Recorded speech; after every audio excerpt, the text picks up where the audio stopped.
Hello, number ones, and welcome to Metatron's Academy. Check this out. Your English, you Muppets, addiction is killing your Japanese, says Matt versus the World. Interesting framing. Let's see what he means. Let's go. And so I think it can be really helpful to just put your foot down and make the decision, I'm only going to watch Korean content. And if you make that decision, you just put your foot down and decide, it makes it a lot easier to stop doing that comparison. And it's that comparison itself that's causing all of the pain and the emotional turbulence, right? Because if all you do is watch Korean content, then the question stops becoming, is this better than the English content? And it just becomes, is this the best Korean content I could be watching right now? Or is there better Korean content? And either way, you're going to be watching Korean content. So even though I work full time and feel like I have no time to immerse, I find surprisingly that I spend 30 hours per week on YouTube and Instagram alone, according to screen time stats. A lot of passive listening to long-form English commentary and doom scrolling. Man, this is a phenomenal comment to start with. Think about it. I want to take a moment to read it again.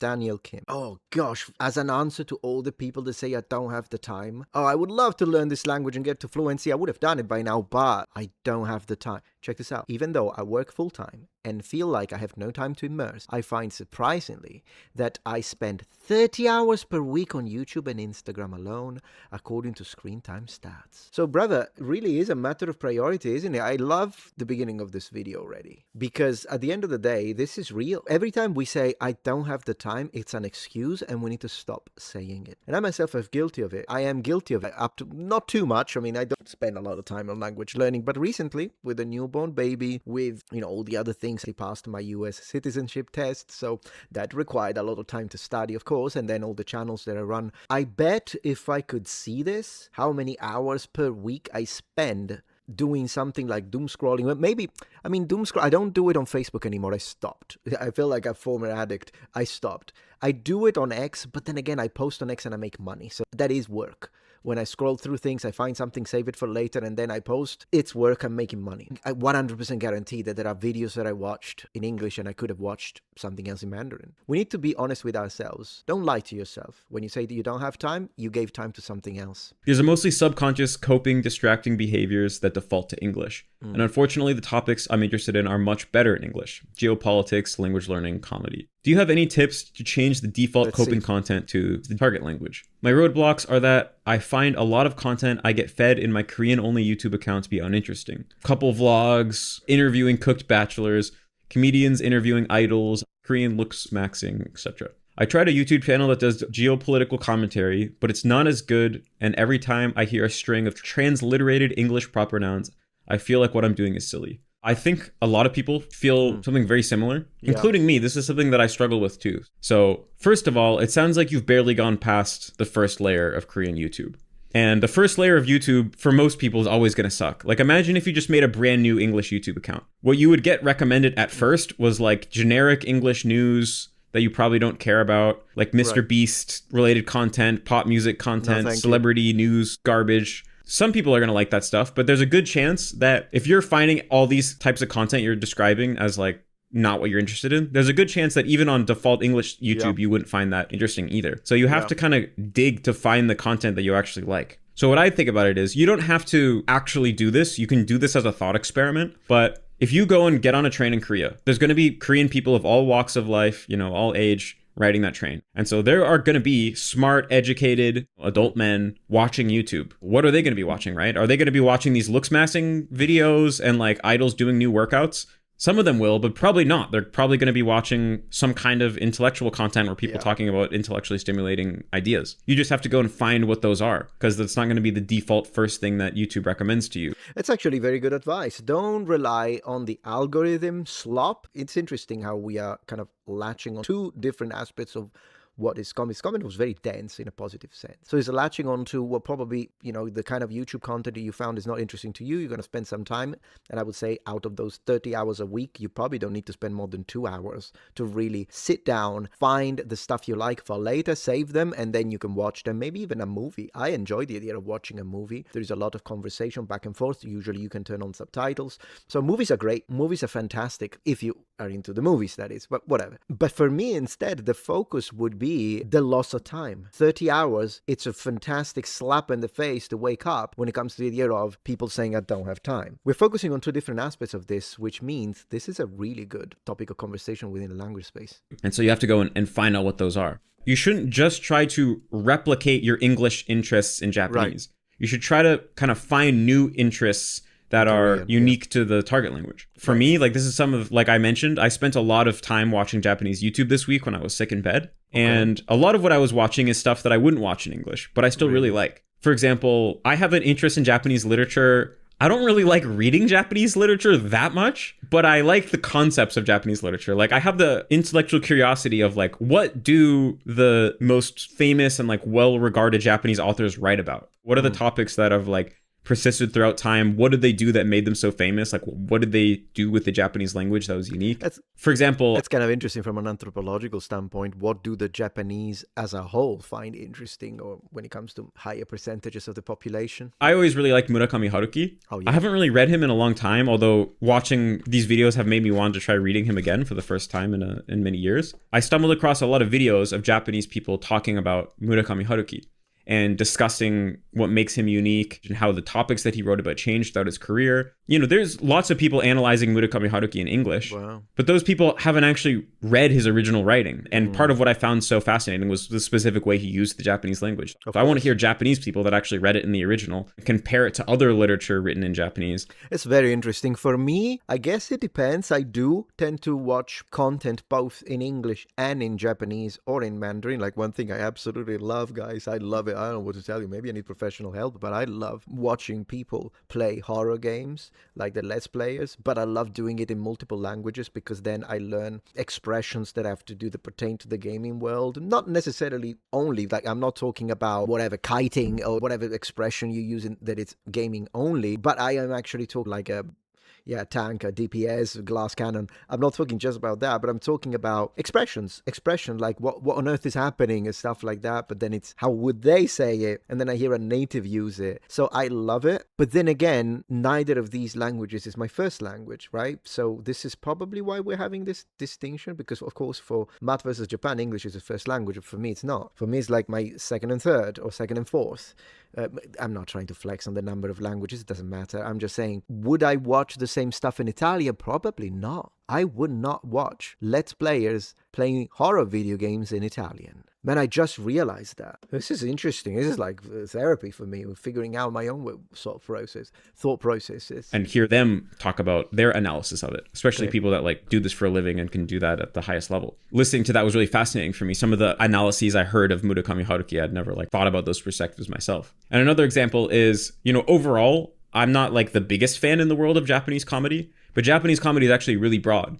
And one of the ones that's pretty easy to get into is the subgenre called Ogiri, which is basically a kind of competitive form of Japanese comedy where, you know, I won't go into it too much, but basically someone comes up with a topic, kind of like a question or like a fill in the blank type of sentence.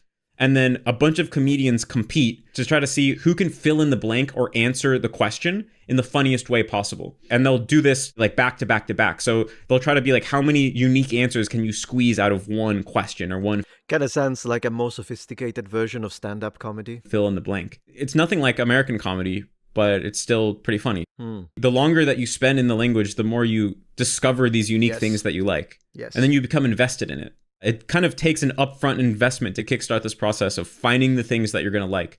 I'm telling you this much. You know, playing video games like Conan Exile or Valheim and starting to switch them. So I play it in Italian, play it in English, play it in Japanese, play it in Mandarin. I actually got fixated with metals. Like I was already interested in metals when it comes to like medieval armor and weapons or the ancient period and Bronze Age, copper. So it was already something I liked. But it was learning the words in different languages that actually got me to an area of obsession fun. Like now I actually collect ingots of like pure copper, bronze, all the different alloys, which is once again another weird thing, I suppose. But I did learn how to say these metals in all these languages. So will I ever need it? Maybe not. But then again, I do play these games. So I guess I need it as part of my hobby, because I mean, we do need to say it. If I'm playing with someone who speaks the language, we do have to say we need to go and get some copper to produce a new shield. That are totally new, and going and uncovering the content that's going to appeal to you. Cool. It's probably not just going to be the default content that shows up as the first thing. Fair. I think spending a little bit more time to dig beneath the surface to find the stuff that you're going to like. The other thing is, if you're learning this language, you should extract joy from the language itself, separate from the content. Very For me important. personally, you know, right now I'm trying to improve my Japanese a little bit. So when I hear a well-formed sentence in Japanese, it inherently brings me joy. Here were just two sentences that really stuck out in my mind when I was listening to Japanese YouTube this week. Let's see. Someone was talking about social media and how social media algorithms are basically optimized for engagement. And that's how we'd say it in English, right? That's a common way to hear it. Social media algorithms are basically just, they're optimizing for engagement, right? But what he said is, content on social media, 面白い順に並ぶ. 面白い順に並ぶ. Wow. Yeah, there we go. New expression. Matt versus Japan's level of Japanese is extremely high. So there you go.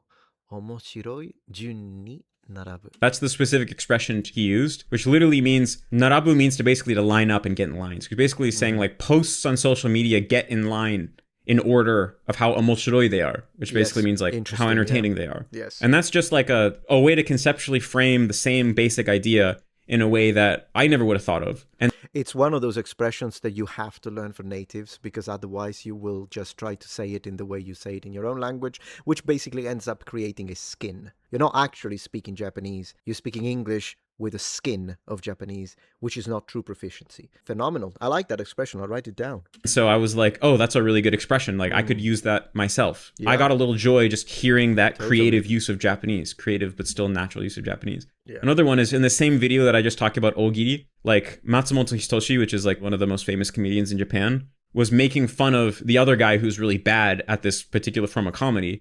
And he used this expression that I just thought was so funny. もし大喜利好きの動物がいたら陣内のとこには寄っていかない。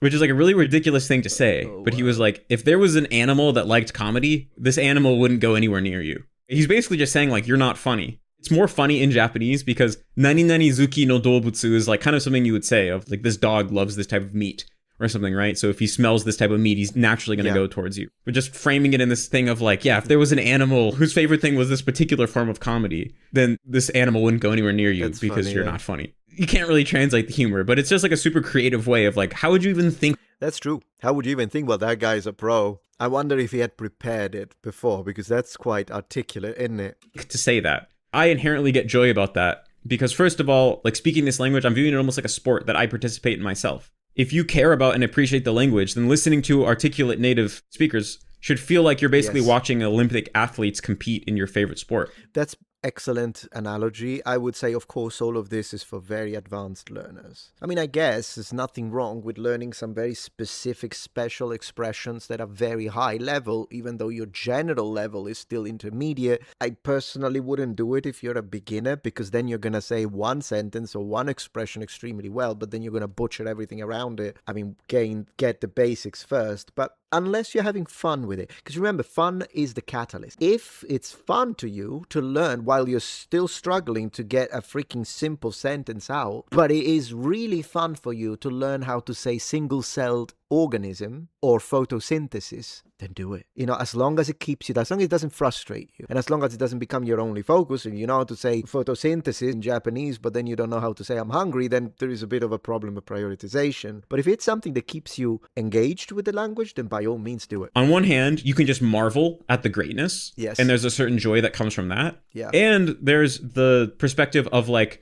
taking notes in your head and being like, oh, I can use that move. You're like studying them, right? Of like, that's a really good move. I'm going to use that myself, kind of thinking about what you could incorporate into your own speech and things like that. Yes. And that adds an additional subjective element of value beyond just the content itself. And I don't get this from English because I don't trying to get better at English or learn English. So I don't really care as much. So this is a whole extra element of joy that I get just from the Japanese content. It does happen with your own first language, though, sometimes too. If you hear people who are extremely highly educated and they speak in a way that you're like, man, the way he put it, beautiful. Or like, I have my own favorite words in Italian, just like I have my own favorite words in English, and maybe I should make a video about that. But anyways, yeah, for sure, I understand where he's coming from too. And the other thing here is I think there's this mental block that I know I've experienced as well, where you specifically mentioned that hearing the translated English proper nouns makes you feel silly. Where you're just kind of like, okay, I'm basically listening to something that's getting translated into the target language. The information has a superior form in English. The Japanese version or the Korean version is like a translated or not as high quality presentation of the same information,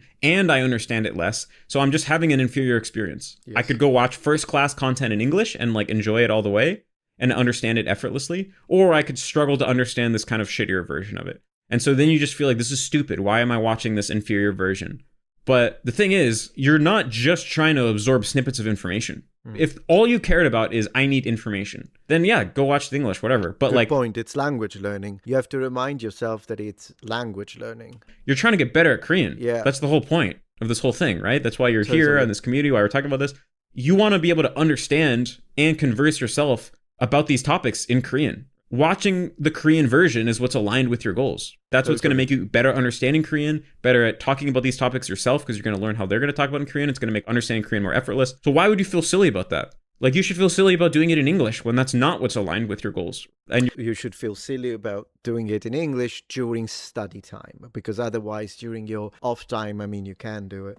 Pretty good video though. We're gonna give him a like. I'm not putting myself top, but there we go. I gave him a like. Pretty good video, and I haven't finished it, but I usually don't on this channel. At least when I do reactions, I ask people to go and finish the video if you enjoyed it, so that it acts a bit as a demo, if you will, and then so he gets the interaction as well. Maybe leave him a comment.